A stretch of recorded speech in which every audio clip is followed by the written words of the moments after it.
અંકલેશ્વરની ONGC કોલોનીમાં જે વૃક્ષો કાપવામાં આવ્યા છે તે અંગે વન વિભાગની મંજૂરી લેવામાં આવી છે કે નહીં તેવું લોકમુખે ચર્ચાઈ રહ્યું છે।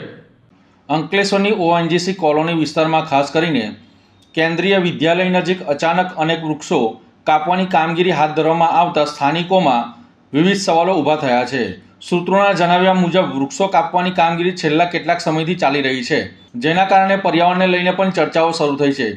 ત્યારે સવાલ ઉઠાવી રહ્યા છે કે શું આ વૃક્ષો કાપવા માટે વન વિભાગના અધિકારી અને અન્ય સંબંધિત વિભાગોની જરૂરી મંજૂરી લેવામાં આવી છે કે કેમ, તેમજ કપાયેલા વૃક્ષોના થડ ટેમ્પોમાં ભરીને ક્યાં લઈ જવામાં આવી રહ્યા છે અને તેની જાણ સંબંધિત સત્તા અધિકારીઓને કરવામાં આવી છે કે નહીં તે મુદ્દે પણ સ્પષ્ટતા માંગવામાં આવી રહી છે। અત્રે ઉલ્લેખનીય છે કે વૃક્ષોના ટ્રીમિંગ અને કામગીરી વચ્ચે કેટલાક વૃક્ષોના થડ પણ સ્પષ્ટ વિડીયોમાં દેખાઈ રહ્યા છે।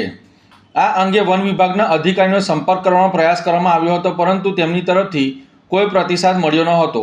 જ્યારે અંકલેશ્વરના મામલતદાર રાજન વસાવાને જણાવવામાં આવ્યું હતું કે તેમને વૃક્ષો કાપવાની કામગીરી અંગે કોઈ માહિતી મળી નથી। ઉલ્લેખનીય છે કે ઓએનજીસી દ્વારા પર્યાવરણ સંરક્ષણ અને વૃક્ષારોપણ માટે દર વર્ષે વિવિધ કાર્યક્રમો યોજવામાં આવે છે। ત્યારે હાલ ચાલી રહેલા વૃક્ષ કાપવાની કામગીરી નિયમો અનુસાર અને સંબંધિત વિભાગોની મંજૂરીથી થઈ રહી છે કે નહીં તે સમગ્ર મામલે સત્તાવાર સ્પષ્ટતા અને તપાસ બાદ જ હકીકત સામે આવી શકે છે। જો કે ઓએનજીસીના અધિકારીઓ તરફથી પણ મંજૂરી અંગે કોઈ ખુલાસો આપવામાં આવ્યો નથી। શું આ વૃક્ષોનું નિકંદન પર્યાવરણનું નિકંદન સમાન માનવામાં આવી રહ્યું છે?